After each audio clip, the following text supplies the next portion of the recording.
वहाँ एक टूटा फूटा मंदिर है और सामने एक छोटी प्रतिमा देवी जल माता की। देख, ये है जल माता। वर्षों पहले ये इलाका उनके नाम से जाना जाता था। यहाँ बहुत से झींगे मिलते थे, पर कुछ कपटी और लालची लोगों की वजह से नदी के दक्षिण कोने से मछलियाँ खत्म हो गईं। सिर्फ कीचड़ ही रह गया। पर यह भी कहा जाता था कि सच्चे हृदय वाला कोई इसमें जाल डालेगा, उसे ही मछलियाँ मिलेंगी। तो क्या मैं? तेरे जाल में जो झींगे आते हैं वो इस देवी का आशीर्वाद है। तू भूखी सोई लेकिन चोरी नहीं की। तुझमें ईमान था, वही नदी ने पहचान लिया। धीरे धीरे पूरे गांव में बिंदिया के चमत्कारी झींगों की बात फैल जाती है।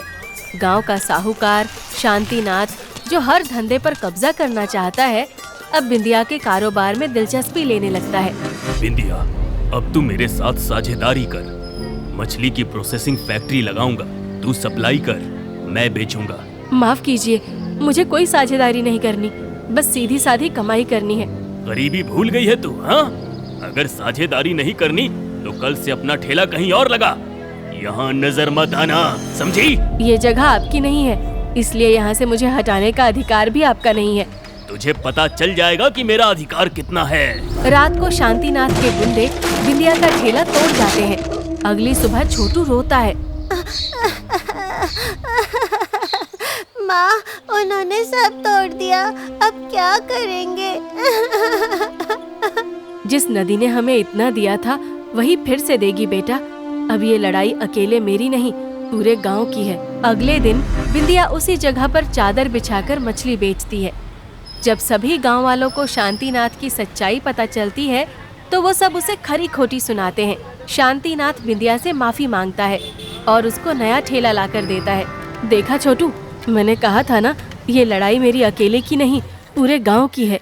हाँ माँ, सच में सभी हमारे साथ हैं। अब बिंदिया की अगुवाई में गांव की महिलाओं की झींगा सहकारी समिति बनती है। अब सभी औरतें बिंदिया के साथ मिलकर नदी से झींगा पकड़ती हैं, पर्यावरण नियमों के साथ और सच्चे मन से। कभी सोचा था ये झींगे मछली एक गरीब औरत को पूरे गांव की शान बना देंगे? काका, अगर उस दिन आपने मुझे सही राह ना दिखाई होती तो शायद आज भी मैं भूख से लड़ रही होती। बिटिया, राह दिखाने वाले से ज्यादा उस राह पर सच्चे मन और हिम्मत से चलने वाला ज्यादा महान होता है। नीलकुंड की मछलियाँ सबके जाल में नहीं आती, वो उसी को मिलती है जिसे नदी खुद चुनती है। जब एक औरत अपनी मेहनत और ईमानदारी से नदी को भी झुका सकती है तो दुनिया की कोई ताकत उसे नहीं रोक सकती। गरीब की झींगा मछली अब सिर्फ स्वाद नहीं